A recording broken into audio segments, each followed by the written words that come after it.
Millionaire proposes to pregnant beggar. The headline screamed across social media, the video already viral. Chief Jabari, pillar of Okawasi, owner of Zambezi Mining, was on one knee. Before him, Nomusa, visibly pregnant, her hand covering her mouth in shock. The scene unfolded by the chaotic Contamonto market. Dust swirling, vendors hawking their wares. The internet went wild. How could this be? Chief Jabari, a man known for his philanthropy, his recent funding of a new school, offering marriage to a woman begging by the roadside? It was unthinkable. In his sprawling mansion, Chief Jabari watched the news reports with a grim satisfaction. He was 62, a self-made man, a traditional chief who'd built his empire from nothing. He knew this proposal was a gamble, a desperate move. But desperate times. He remembered the farmer years ago refusing his offer for land, the man's defiant face. Jabari's own face had hardened then. He always got what he wanted. His daughter Imani was livid. At 34, she was the polished face of Zambezi Mining, its PR queen. This was a disaster. "Father, what have you done?" she'd hissed when she first saw the video. Her carefully constructed image, the investor confidence she'd painstakingly built for the new expansion project, all threatened by this roadside circus. "It's a gesture of goodwill," Jabari had said, his voice smooth. But Imani knew better. Her father never did anything without a calculated reason. Meanwhile, in a small cluttered room above a noisy chop bar, Akon, a 26-year-old independent journalist, leaned closer to his flickering laptop screen. His blog, The Okawasi Watchdog, wasn't famous, but it had a loyal following. He smelled a story, a big one. Chief Jabari didn't make moves like this without a hidden agenda. This wasn't philanthropy, this was a distraction. He started digging into Nomusa. Who was she? Where did she come from? The proposal had caught everyone off guard, even Nomusa. One minute she was hoping for a few CDs, the next a diamond ring was being offered. She was 28, her belly round, her future uncertain. She'd been on the streets for months, ever since things went wrong. Akon's fingers flew across the keyboard. He found a whisper, a faint connection. Nomusa's name, linked to an old environmental impact report. A report Zambezi Mining had suppressed 5 years ago. His eyes narrowed. This was interesting. Imani, meanwhile, was already in damage control mode. She paced her sleek office, her expensive heels clicking on the marble floor. She needed to control the narrative. She pulled out her phone, her thumb hovering over a contact, a local gossip blogger, known for his sensationalist stories and his willingness to bend the truth for the right price. "I have a job for you," Imani said, her voice cold and precise. "A woman named Nomusa. I need everything you can find on her." She paused. "Make sure it makes her look like a liar." A substantial sum was transferred. The blogger eagerly accepted. The city of Okawasi buzzed. Was Chief Jabari mad? Had he lost his senses? Or was there something more to this shocking proposal? Akon felt a thrill of anticipation. He was close to something. The suppressed report, Nomusa's sudden appearance, Jabari's uncharacteristic move, it all pointed to a cover-up. He just needed to find the missing piece. He found it in an archived news article, a minor incident quickly buried. An environmental activist raising concerns about water quality near a Zambezi mining site. The activist's name, Nomusa. His phone buzzed. An unknown number. He answered, a knot tightening in his stomach. "Mr. Akon?" a gravelly voice asked. Some stories are best left untold. The line went dead. Akon stared at his phone, the anonymous threat still echoing in his ears. He wouldn't be intimidated. This was too important. He delved deeper into Nomusa's past, piecing together fragments of a story that had been deliberately buried. 5 years ago, Nomusa, a bright environmental science graduate, had been working on a project near the Kakum National Park. Her research focused on water contamination, and her findings pointed directly at Zambezi Mining's gold mine upstream. She'd been passionate, idealistic, determined to expose the truth. He found old emails, presentation drafts. Nomusa had meticulously documented the rising levels of toxins in the river, the impact on local fish stocks, the concerns of the villagers. She'd tried to present her findings to the local authorities, to Zambezi Mining itself, but she'd met a wall of resistance, then outright threats. Her research equipment vandalized, anonymous warnings. Someone had wanted her silenced. While Akon dug into the past, Imani unleashed her smear campaign in the present. The gossip blogger she'd hired went to work with venomous efficiency. Fake social media accounts popped up overnight, spreading vicious rumors. Nomusa, the gold-digging seductress, one headline screamed. Pregnant Beggar's history of deception, another declared. Photos likely doctored appeared, supposedly showing Nomusa with other wealthy men. Anonymous sources claim she had a history of mental instability, of fabricating stories for attention. The online attacks were brutal. Nomusa, already vulnerable, found herself a target of public scorn. People pointed at her on the street, whispering. The few cedis she'd managed to collect begging dried up. Fear gnawed at her. She felt utterly alone. She found a sliver of solace with Mama Essie, a respected elder in Okawasi. Mama Essie lived in a small, neat compound, her presence a calming balm. Nomusa poured out her story, the fear, the confusion. Mama Essie listened patiently, her wise eyes never leaving Nomusa's face. The river remembers all things, child, Mama Essie said, her voice a low rumble. What is hidden in the mud will eventually be washed clean by the current. Her words were cryptic, but they offered a strange comfort. Ekon, meanwhile, was getting closer.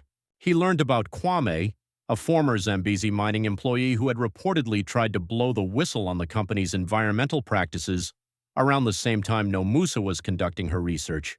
Kwame had vanished without a trace. A new message appeared in Ekon's encrypted inbox. It was from someone claiming to be Kwame's cousin. He said Kwame had vital information, proof of Zambezi's crimes. He was scared but willing to talk. He proposed a meeting far from the city near the serene shores of Lake Bosumtwi, a place where they wouldn't be overheard. Ekon knew it was risky. The threatening phone call was still fresh in his mind. But this could be the breakthrough he needed. The chance to connect Nomusa's past investigation with Kwame's disappearance and expose the full extent of Zambezi mining's corruption. He traveled to Lake Bosumtwi, the air thick with humidity. The meeting spot was a secluded clearing by the water's edge. He waited and waited. The sun began to dip below the horizon, painting the sky in hues of orange and purple. Kwame's cousin never showed. A sense of unease crept over Ekon. Had he been set up? He scanned the clearing, his heart pounding. Then he saw it. Half hidden in the dust, glinting in the fading light. A discarded company ID badge. The photo was faded, but the name was clear. Kwame Boateng. Zambezi Mining. Kwame's ID badge felt heavy in Ekon's hand. This wasn't just a missing person case anymore. This was dangerous. He pocketed the badge and quickly left Lake Bosumtwi, the serene beauty now tainted with a sense of menace. He went to the Okawasi police, presented the ID, explained his suspicions about Kwame's disappearance and its link to Zambezi mining. The desk sergeant listened, his expression bored. He took Ekon's statement, promised to look into it. Ekon knew what that meant. Nothing. Chief Jabari's influence ran deep in this city. Undeterred, Ekon visited Kwame's family. Their small home was filled with an oppressive silence. Kwame's wife, her eyes red-rimmed, refused to speak. His elderly mother just shook her head, murmuring prayers. Fear was a palpable presence in the room. They knew something, but they were too terrified to talk. Ekon knew he had to tread carefully. He couldn't expose Kwame's family to further risk. He decided to publish a cautious article on his blog, The Okawasi Watchdog. He didn't name names, didn't make direct accusations. He simply raised questions. He wrote about a missing employee, an old environmental report, and a millionaire's sudden, strange proposal. The article, despite its vagueness, struck a nerve. It went viral within hours. Comments flooded in, some supportive, praising Ekon's courage, others accusing him of slander, of trying to tarnish Chief Jabari's good name. The city was divided. Imani was furious. This two-bit blogger was threatening to unravel everything. She immediately launched a counter-offensive. Zambezi Mining's PR machine went into overdrive. Press releases were issued, praising the company's commitment to environmental responsibility. Imani herself gave interviews, her voice smooth and reassuring, dismissing Ekon's article as baseless speculation. To further bolster their image, Imani organized a high-profile PR event, a visit to a supposedly rehabilitated mining site, complete with smiling children planting trees and local dignitaries praising Zambezi Mining's good work. It was a carefully orchestrated charade. But Nomusa, emboldened by Mama Essie's support and her own growing anger, decided she wouldn't stay silent any longer. She appeared at the PR event, her pregnant belly prominent, her eyes blazing. She pushed through the crowd of reporters and confronted Imani directly. What happened to Kwame? Nomusa's voice, though quiet, cut through the staged pleasantries. Cameras flashed. Microphones were thrust forward. Imani, for once, looked flustered. The carefully crafted illusion shattered. The confrontation was all over social media within minutes. It was a scandal. Akon, meanwhile, had made a breakthrough. He'd managed to access Kwame's old computer left behind in his rushed departure. Hidden deep within its files, he found it. The smoking gun. A detailed report, complete with chemical analyses and internal memos, proving Zambezi Mining had been illegally dumping toxic waste into the river system for years. The report detailed the specific chemicals, their known health risks, including birth defects. It was horrifying. He posted the entire file on his blog. The truth was out. The city reeled. Late that night, as Akon worked, a new message flashed on his screen. Anonymous. Chillingly brief. Drop the story or you will disappear like Kwame. His blood ran cold. He looked at the damning evidence on his screen, then at the threat. The weight of it all pressed down on him. With trembling hands, Akon clicked a button. The blog post vanished. The files were gone. Fear for a moment had won. Akon felt like a coward. Deleting the post, the evidence, it was a betrayal of everything he stood for. But the threat had been too real, too direct. He knew he was being watched. He had to disappear, at least for a while. Before he vanished into the city's labyrinthine back alleys, he made one crucial move. He encrypted Kwame's damning file and sent it to Fatima, a trusted colleague at the Ghana Chronicle, a larger, more established newspaper. He knew Fatima had the resources and the courage to pursue this. Fatima received the encrypted file with a jolt. Akon's brief accompanying message was stark. They know. Be careful. She knew Akon. He wouldn't scare easily. This was serious. She began decrypting the files, her unease growing with every revealed document. The scale of Zambezi Mining's deception was staggering, but her editor was wary. Chief Jabari was a powerful man. Accusing him directly without irrefutable, publicly vetted proof was risky. We need more, Fatima, he'd said, his brow furrowed. This could destroy us if we get it wrong. Nomusa, meanwhile, felt the sting of Akon's silence. When his blog post vanished, a wave of despair washed over her. Had he given up? Had they won? The online trolls redoubled their attacks. She was a liar, a fabricator, they crowed. Even the whispers in the market seemed louder, more accusatory. It was Mama Essie who pulled her back from the brink. The old woman arrived at Nomusa's small, borrowed room, her eyes holding a fierce light. The fight is not over, child, Mama Essie said, her voice firm. The river's memory is long and it has shared a secret with me. Mama Essie then revealed something astonishing. Years ago, before Kwame disappeared, he had entrusted her with a small sealed document. He'd told her it was important, dangerous. He'd made her promise to keep it safe, to only reveal it if something happened to him. It was a manifest detailing shipments of a specific industrial chemical, the same one highlighted in Akon's now vanished report, from a European supplier directly to Zambezi Mining. It was the missing link. Armed with this new evidence, Nomusa felt a surge of renewed determination. She and Mama Essie decided on a bold, perhaps reckless course of action. They would confront Chief Jabari directly, at his home. During a private family gathering they'd heard was happening that evening. Elsewhere in Okawasi, Imani was wrestling with her conscience. Akon's deleted blog post had shaken her. She'd seen the raw data, the chemical names. A cold dread had settled in her stomach. She'd always pushed aside the rumors, convinced herself her father operated within the bounds of the law, even if he bent the rules. But this was different. This was poison. Quietly, anonymously, she leaked a crucial piece of internal Zambezi mining data, shipping manifest that corroborated Kwame's document, to Fatima at the Ghana Chronicle. It was a small act of rebellion, a crack in her loyalty. That evening, Nomusa and Mama Essie arrived at Chief Jabari's opulent mansion. The gates were guarded, but Mama Essie's reputation as a respected elder and her sheer force of will got them past the surprise security. They found Jabari in his lavish courtyard, surrounded by family, celebrating some minor occasion. Nomusa stepped forward, Mama Essie by her side. The festive chatter died. All eyes turned to them. Chief Jabari, Nomusa's voice was steady, clear. We need to talk about Kwame Botang. And about the chemicals you've been dumping in our river? Jabari's smile froze. His eyes, usually so full of confident amusement, flickered with something else. Fear?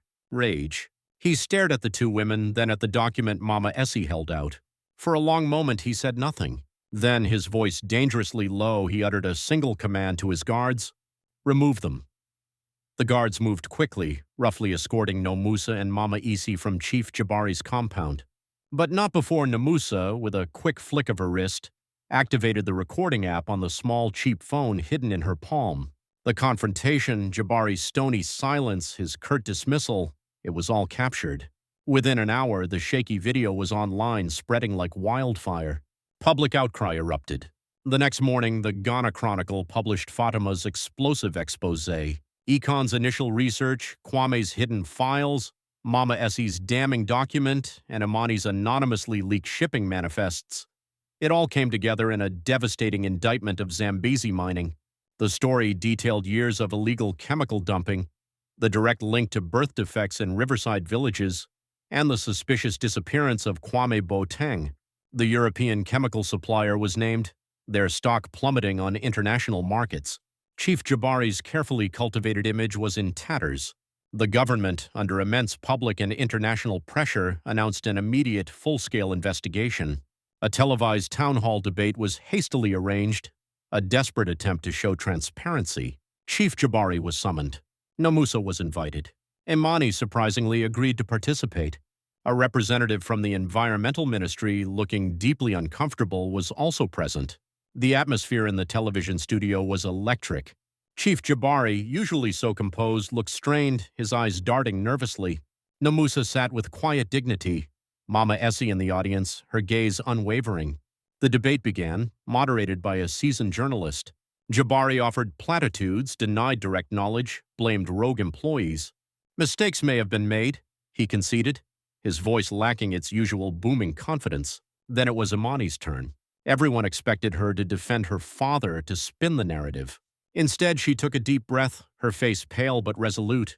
My father's company, Zambezi Mining, she began, her voice trembling slightly, has knowingly poisoned the rivers and the people of Okawasi for years. Gasps rippled through the studio and the nation watching. She presented internal company emails, financial records, irrefutable proof of her father's direct involvement and the subsequent cover-up. She knew this act would destroy her family's fortune, her own career, but the truth, she realized, was more important. Nomusa then spoke, her voice clear and strong. She held up Mama Essie's document, the manifest linking Zambezi mining directly to the toxic chemicals.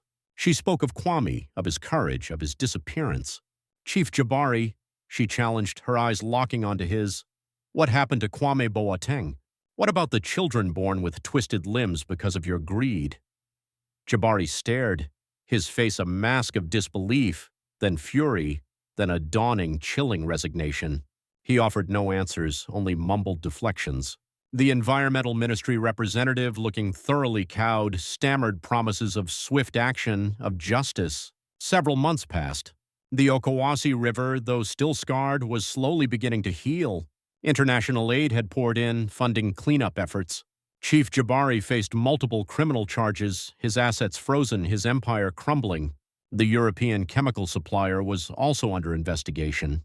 Kwam's body was eventually found, his death ruled a homicide, with evidence pointing towards individuals connected to Zambezi Mining's security.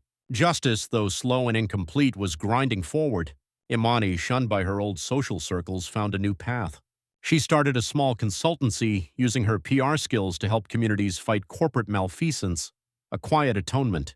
Ekon, no longer in hiding, resumed his blogging. The Okawasi watchdog, now a powerful voice for the voiceless, his readership soaring. Nomusa gave birth to a healthy baby girl. She named her Isi, after the wise woman who had shown her such strength. She remained in Okawasi, a respected figure, using her platform to advocate for environmental protection and support the families affected by the poisoning. The fight was far from over. The scars on the land and its people would take generations to fade, but a seed of hope had been planted. The final shot lingered on the Okawasi River. Villagers, young and old, worked together, clearing debris, planting new saplings along its banks. Nomusa stood among them, her baby strapped to her back. She picked a single white hibiscus flower from a nearby bush and gently tossed it into the flowing water, a small offering, a promise.